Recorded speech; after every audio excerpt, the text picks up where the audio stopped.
في رمضان البيوت بتختلف في طريقة الفطار، بس الحلو اللي بعد الفطار محدش بيختلف فيه. شوية كنافة، طبق قطايف، وكل ده النهارده هنلاقيه عند أولاد بيومي الكنفات. في رمضان الشارع بيبقى له صوت وريحة. ريحة الكنافة والقطايف دي علامة إن المغرب قرب، فواحنا بنعد الدقايق على الأذان في حد واقف قدام النار وبيعد القطايف واحدة واحدة. والزحمة دي مش عشان حلو بس، دي عشان عادة اتربينا عليها. ورمضان مش بس في البيوت، رمضان كمان في الشارع.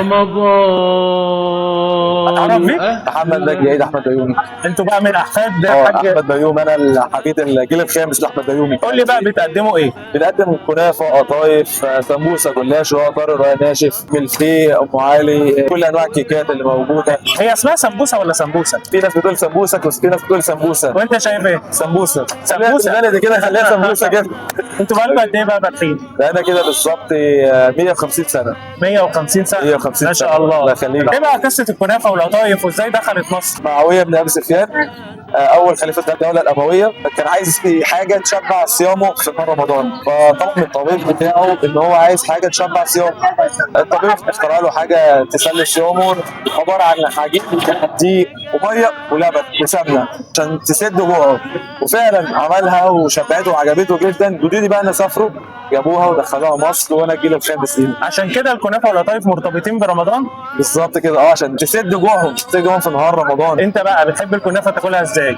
لا بصراحة في طريقتين، بحبها بسمنة متشوحة كده، ده البلدي بتاعت أمهاتنا بتاعت زمان. في دلوقتي اللي هي بقى ممكن تعملها بالقشطة والكريمة. طب وايه رأيك بقى في الترندات البيستاشيو اللوتس؟ ليها ناسها برضه، ليها ناسها. ليها أذواقها، بس تحبها. أنا ليا فيها بس مش قوي يعني، ليا في الشوكولاتة برضه بس برضه مش قوي. القطايف انا بحب اكلها نية زي ولا؟ أنا نفس الحوار بس في ناس كتير قوي تستغرب ازاي بتاكلوها نية، بس انا لا عادي، دي حلاوتها هي نية. القطايف انواع او احجام؟ ثلاث انواع.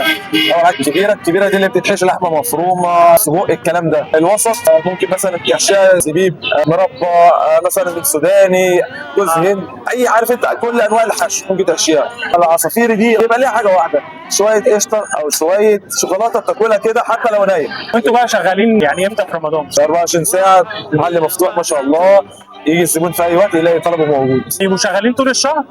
شغالين طول الشهر لغايه يوم 28. لحد يوم 28 لحد وبعد يوم كده 28 بنشطب، وبعد كده بنعمله بيتزا بقى وفطير على العادي بتاعنا باقي السنه. بتفطر في بيتك ولا بتفطر هنا؟ بص، اوقات بفطر في بيتي واوقات بفطر هنا، بس افطر في بيتي اكيد لازم انا اروح اخواتي وكده. بس لو ما لحقتش بفطر مع الجماعه هنا، اخواتي برضه بفطر معاهم حاجه كده بسيطه وتوكل على الله اروح برضه. زمان كنا بنشوف الناس بتعمل كنافه في الشارع، اللي هو بيجيبوا الطوب الحجر وبيعملوا. هو الموضوع ده ما بقاش موجود اليدوي ده دلوقتي، عشان اليدوي دلوقتي بقت مهنه صعبه بالنسبه للعامل وسخونيه على العامل، ان هو يفضل يحرك ايده رايح جاي وفي الاخر يطلع لك نص كيلو كنافه. دلوقتي احنا عندنا المكن الالي، كل تفضي العجين ينزل لك ايه من الادوس الكنافه اللي انت عايزها سهله. معلش انا ما بحطش ايدي فيها، ما بحطش ايدي فيها خالص يعني. هو بتنزل من الادوس، العامل بياخدها يوزنها يديها للزبون، تطلع بقى كيلو 2 كيلو على حسب، تبقى كميات اكبر. لكن الحجر هو نص كيلو ممكن في الرشه الواحده، بتاخد وقت، والزبون طبعا زي ما انت عارف بيبقى مستعجل عايز يروح وبتاع، ما فيش وقت. الوقت عندكم بيبقى زحمه قبل الفطار ولا بعده؟ ناس كتير تيجي؟ لا ما شاء الله، يعني من الساعه 8 9 الصبح لحد مثلا الساعه 12 بالليل كل ده. وماشي الضغط برضه اكتر وقت الفطار، ما شاء الله. يعني روحوا افطار نفطر هنا ونحلي هنا.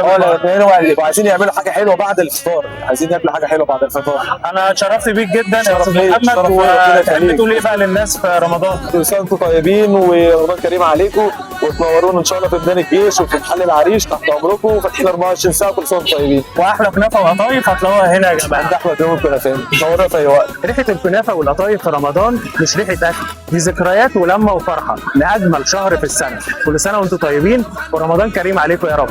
كان معاكم اتش، سلام.